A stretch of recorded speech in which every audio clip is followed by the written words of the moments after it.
ఎవరికైనా సువార్త చెప్తే వీళ్ళిద్దరూ ఒప్పుకోలేంది ఇదే. ఇదిగో శిలువ మీద 3 మేకులు పీక్కోలేకపోయాడు, అందుకే కుక్కచావు చచ్చాడు. ఇది ఒకటి వాదన. మరొకటి వాదన ఏంటంటే అసలు మనం తప్పు చేస్తే అతన్ని శిక్షించడం ఏంటి, ఇది మరొకటి వాదన. ఈ లోకానికి లోకంతోనే గుణపాఠం చెప్పాలనుకుంటున్నాను నేను. ఎలా చెప్తానో జాగ్రత్తగా చూడండి స్క్రీన్ మీద.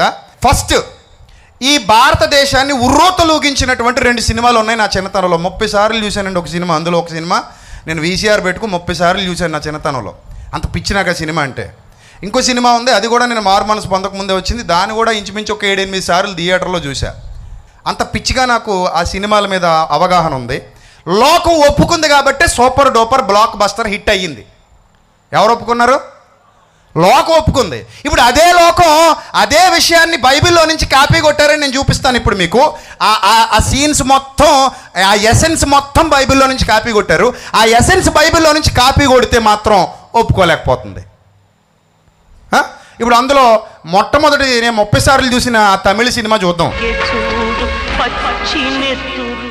ఇప్పుడు అర్థమైంది కదా మీకు ఈ సీన్లో భాష అనే హీరో తమ్ముడు కోసం దెబ్బలు తింటున్నాడు అండి. ఎవరి కోసం దెబ్బలు తిన్నాడు? తమ్ముడు కోసం. తప్పు అసలు శిక్ష ఎవరు భరించాలి? ఇప్పుడు ఆ స్తంభానికి కట్టేసి ఎవరిని కొట్టాలి? తమ్ముడిని కొట్టాలి. తమ్ముడిని కొడుతూ అనంటే అన్నయ్య ఊరుకుంటాడా? ఊరుకోడు. అందుకని ముందుకు వచ్చాడు.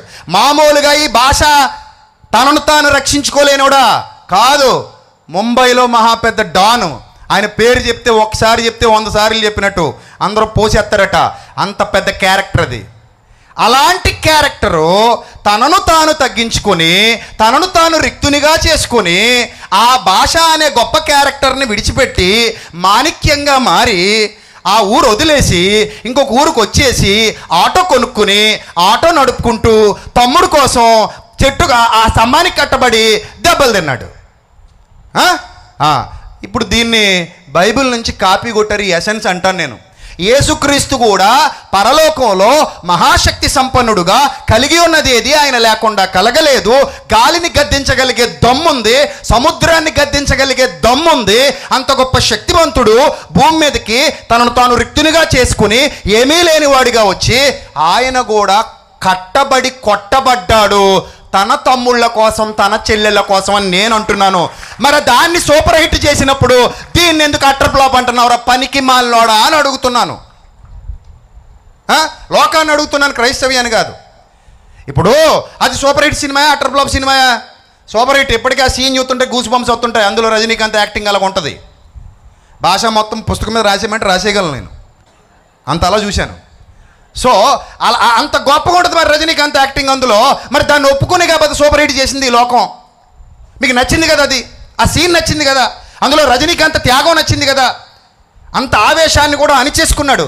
ఆ ఆవేశాన్ని మళ్ళీ ఒక సీన్లో చూపిస్తాడు. ట్రైన్ వెళ్తుంది ట్రర్రమని, అప్పుడు వస్తుంది బయటికి, కోడితే వెళ్ళి పూలను పట్టుకు పడిపోతాడు.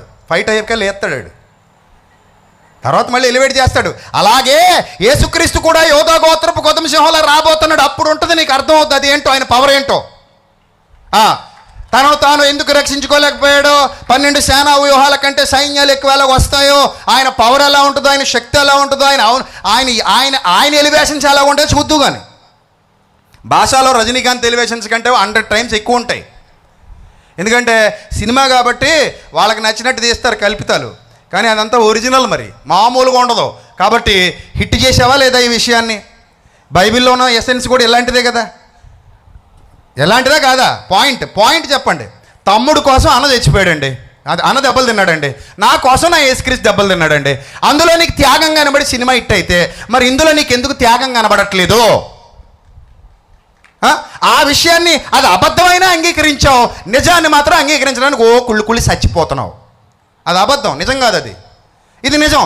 ఆయన వేసుకున్న రక్తం రంగు రక్తం, ఈయన కార్చిన రక్తం నిజమైన రక్తం. ఆయన చేసిందంతా యాక్టింగ్, ఈయన చేసిందంతా నిజం.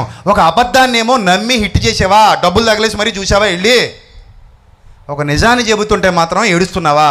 ఏమైనా అర్థం ఉందా దీనికి? మీరు చెప్పండి. ఒక అబద్ధాన్ని ఏమో హిట్ అన్నావు, ఒక నిజాన్ని మాత్రం ఫ్లాప్ అంటున్నావు. ఏమైనా బాగుందా? అందుకే చెప్పాను నీ వేలుతో నీకన్నే పొడుస్తానరా బిడ్డ అని. లోకానికి లోకంతోనే సమాధానం చెప్తున్నా. నువ్వు నమ్మింది, నువ్వు చూసింది, నువ్వు హిట్ అన్నది యేసు ప్రభు చేస్తే నీకెందుకు నచ్చలేదు? యేసు ప్రభు కూడా చేసింది అదే. తన వారి కోసం తన ప్రాణాన్ని ధారపోశాడు. ఇంకో సీన్ చూద్దాం. తెలుగు రాష్ట్రాలను ఉర్రూతలూగించిన మరో చిత్రం మన చిరంజీవి గారిది. అది కూడా సూపర్ డూపర్ హిట్. బెనిఫిట్ షోలకి వెళ్ళిపోయాం అప్పుడు మేము. చూద్దాం, అది కూడా ప్లే చేయి బాబు. ఆ వాల్మీకి ఎవరో తెలుసా? మాకున్నారు వాల్మీకులు, దేవదూతలు. 12 సేనా వ్యూహాల కంటే ఎక్కువ సైన్యం. వాల్మీకి ఒక్కతే ఎత్తాడు, పేతురు మొత్తానికి శివగోడు నరికేశాడు. వాల్మీకి ఎత్తిన కత్తిని చిరంజీవి ఆపితే పేతురు కత్తెత్తి చెవి నరికేస్తే ఆ చెవిని మా యేసుప్రభు అంటించేశాడు. అది అబద్ధం, నేను చెప్పేది నిజం. ఈ అబద్ధం తెలుగు సినిమా ఇండస్ట్రీలో ఎప్పటికీ రికార్డులు క్రియేట్ చేసింది. ఇంద్ర సినిమా తెలుగు సినిమా ఇండస్ట్రీలో రికార్డులు క్రియేట్ చేసింది. ఆయన త్యాగం చేశాడు. మా మామయ్య దేవుడు అంటున్నాడు అక్కడ. నేను తప్పు చేశాను, నన్ను కొట్టండి అంటున్నాడు. ఆయన ఏమంటున్నాడు? లేదు, మా మేనల్లుడు తప్పు నా మీద వేసుకుంటా, మా మేనల్లుడు తప్పుకి నేను శిక్ష అనుభవిస్తా అని ముందుకొచ్చాడు. ముందుకొస్తే ఆయన వెనకాల ఆయన గ్యాంగ్ ఉంది. ఈయన కూడా బాగా పవర్ఫుల్ క్యాండిడేట్ ఇంద్రసేనారెడ్డి. ఒకప్పుడు తనను తాను తగ్గించుకుని రిక్తుడిగా చేసుకుని కాశీకి వచ్చాడు. ఏంటి, ఇప్పుడు కాశీలో ఉంటున్నాడు. ఇది కూడా సూపర్ డూపర్ హిట్ వీళ్ళకి. ఇప్పుడు యూట్యూబ్లో బూతులు తిట్టే దరిద్రులు అందరూ చూసిన వాళ్ళు ఇవన్నీ. వాళ్ళు హిట్ చేస్తేనే అంత హిట్ అయింది అది. ఇప్పుడు అవేమో హిట్ చేసావు, ఇప్పుడు అదే సీన్ మా బైబిల్ కాపీ కొట్టేశారు వాళ్ళు.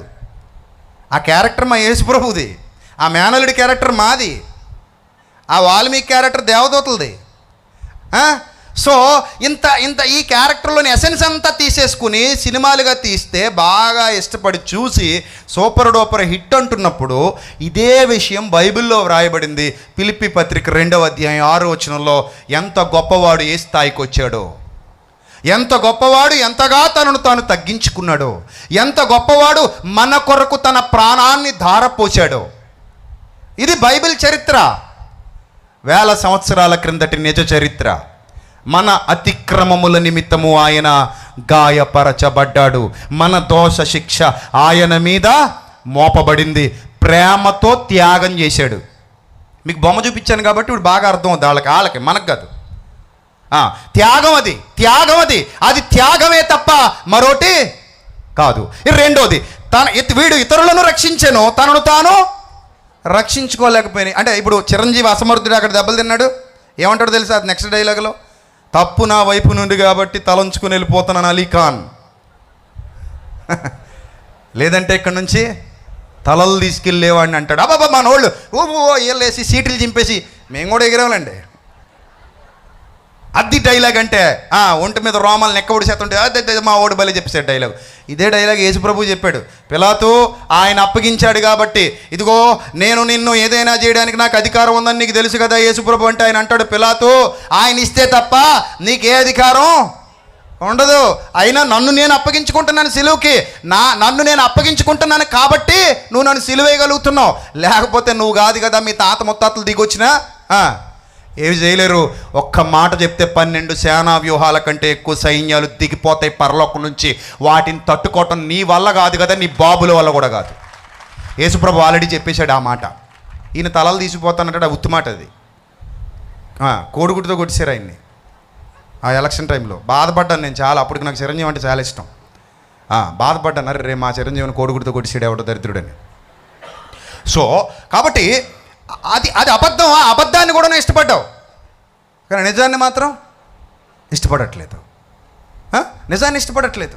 అది త్యాగం. ఇప్పుడు మన దోష శిక్ష అతని మీద మోపబడిను, ఒప్పేసుకుంటున్నాం. రెండోది, వీడు ఇతరులను రక్షించెను, తనను తాను రక్షించుకోవాలి. దెబ్బలు ఎందుకు తిన్నాడయ్యా రజనీకాంత్? అంత సైన్యం ఉంది కదా అక్కడ. తింటాడు తమ్ముడు కోసం తింటాడు, కుటుంబం కోసం తింటాడు. ఆ పాత్ర అలా ఉండాలి. అది అబద్ధమైనా కూడా ఆ పాత్ర యొక్క త్యాగం, ఆ పాత్ర యొక్క ఔన్నత్యం అర్థం చేసుకున్నాం. గొప్పోడే కాదనండు, గొప్పోడే, కానీ తనను తాను తగ్గించుకున్నాడు. అది ఆ పాత్ర. ఇప్పుడు మీకు 2 పాయింట్లు అర్థమైనయా? నెంబర్ 1, మన అతిక్రమముల నిమిత్తము ఆయన గాయపరచబడి, నీకు తగలాల్సిన దెబ్బలు ఆయన తిన్నాడు. Point number 1. పాయింట్ నెంబర్ 2, చేతకాని వాడు కాడు. చేత కాక శిలువ మీదకెక్కినవాడు కాడు. శక్తి లేక శిలువ మీదకెక్కినవాడు కాడు. శక్తి గలవాడు, చేతనైనవాడు, సమర్థుడు, ధీరుడు, వీరుడు, కలిగి ఉన్నదేది గట్టిగా మాట్లాడితే ఆయన లేకుండా కలగలేదు. సిలువ వేసేవాడు కూడా ఆయన వల్లే పుట్టాడు. That is the power of lord Jesus Christ. సిలువ వేసేవాడు కూడా గట్టిగా మాడితే రోమా ప్రభుత్వం ఆయన కనుసన్నల్లో కదులుతోంది. వాళ్ళు భోజనం చేస్తున్నారంటే ఆయన సెలవే. అర్థమైందా? అలాంటోడు తనను తాను ఏం చేశాడు? తగ్గించుకున్నాడు. తనను తాను తగ్గించుకున్నాడు. ఎంతగా తగ్గించుకున్నాడంటే సినిమా హీరోలు తగ్గింపది నిజం కాదు, అది అబద్ధం. అది నటన. ఇప్పటివరకు మీరు స్క్రీన్ మీద చూసిందంతా నటన. దానికే ఇప్పటికీ అభిమానులం అయిపోయాం. అవ్వలేదా? నటనకి అభిమానులం అయిపోయాం.